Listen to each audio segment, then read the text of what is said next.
Inspector Goole. I think he's quite an intimidating proposition for students. There's so much you need to say about him, there's so much that you want to say about him, but in this video I've broken it down to the 5 key points that I would make about him with the quotes that match. Here is our mark scheme, and just like normal I'm going to be hitting each element of it all the way through, and I need to make sure that I keep this in mind really strongly with Inspector Goole, because I can't just go off on a tangent saying all of the things I want to say about him. It's got to be relevant to what the examiner wants me to say. So the first thing that I need to do is I need to give a conceptualized introduction. Now this is a really key point. If he comes up in our exam in summer, there's going to be a good chunk of the population of students that are going to go in and give a nice opening about how Inspector Goole makes the Berlins realise their responsibility. We need to be a little bit more than that. We need to be a little bit more ambitious in our points we're going to make. So here would be mine. Inspector Goole is Breesley's voice piece for his socialist message in the play, and he forces the Berlins to recognise their responsibility to their fellow humans. That's basic, that's what everyone's going to say.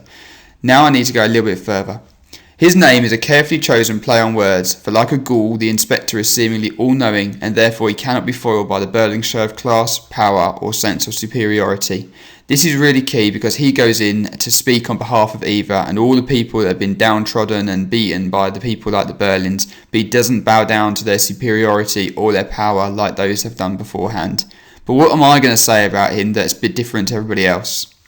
I believe that Priestley uses the inspector to alert the audience in all contexts to see their own social responsibilities and to consider how our choices impact those around us. For me, this is not an inspector of 1946, this is an inspector for all society at all times. So, 5 points I'm going to make. First of all, I'm going to pick up on the lighting directions, that when he walks on stage, the lighting is to be brighter and harder. Now we've used this quote before and it is perfect for Inspector Goole. The lighting changes when he arrives, so it gets brighter, indicating how the inspector is shining a light on their responsibility. But it's also harder. It's a really hard night for the Berlins. His evening takes on the feel of an interrogation from this point on, and it's not comfortable for them, reflective of how the upper classes have got a hard lesson to learn, and if we have to use unpleasant means to do that, then that's what we need to do. However, light is also a symbol for hope, and I think the fact he's got this bright light around him reflects how his message is the hope for our society. If we take on board what he is saying, then our society is going to be okay. He also overpowers their pink and intimate lighting, and we've talked before in previous videos in our lessons about how pink and intimate reflects their rose-tinted view on life and how they are intimate with each other but not a part of society. His message of responsibility is far more power than that delusion.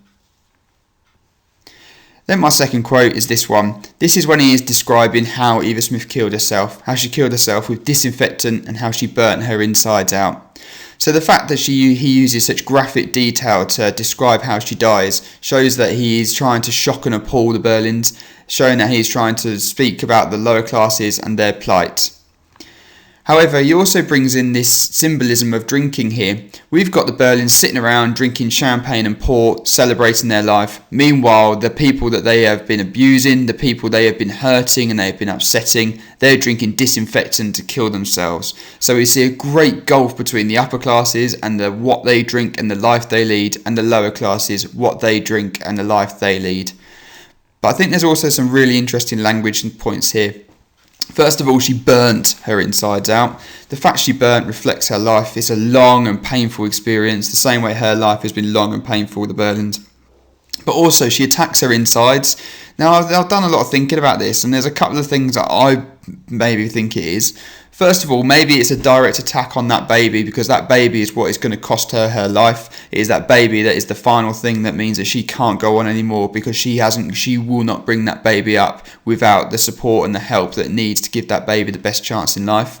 Or, and this is what I think it is, she's attacking her good heart and her good soul. If she had been a little bit more capitalist, a little bit more like the Berlins, a little bit more selfish, she'd probably still be alive. She'd have taken that stolen money, she'd have gone and taken some more money off Gerald, she probably wouldn't have gone on strike to get everyone else that money, she'd probably still have a secure job, she'd have a lot more security in her life if she was a little bit more like the Berlins, but she wasn't. She had a good heart, she had a good soul, and I think it is this that she is trying to kill.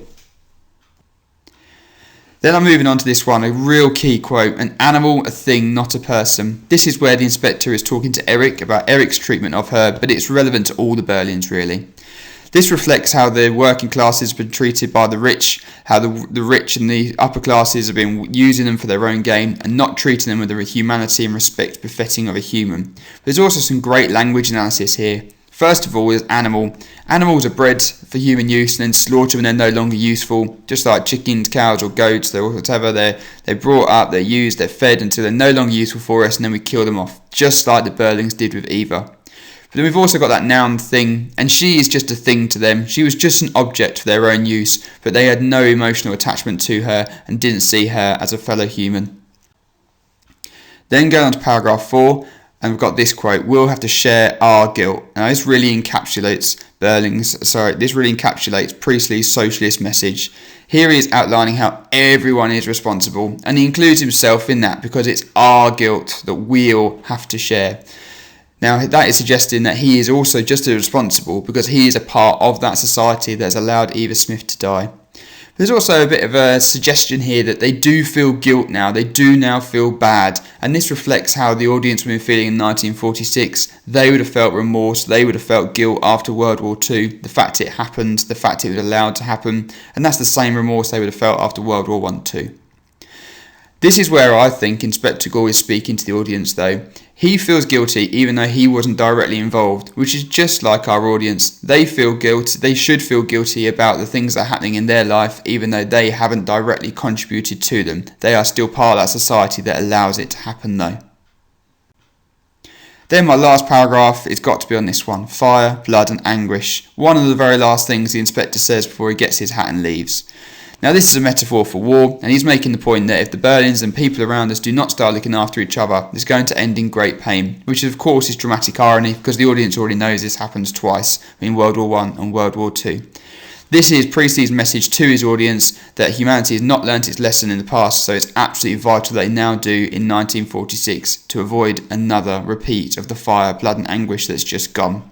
Now there is so much stonking language analysis you could have here, there's loads, but I've picked fire for this one today.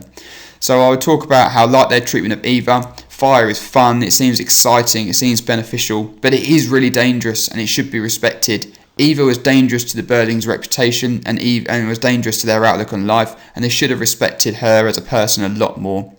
But fire also spreads quickly. You can't limit fire, you can't control it to a certain place, the same way that none of the Berlins could keep the consequences of their actions just to themselves, but actually it fed into the next person, the next thing, and therefore it made Eva's situation even more untenable. So those are the 5 points I would make about Inspector Goole, but there are so many more you could if you wanted to. Hope it's been useful and the very best of luck.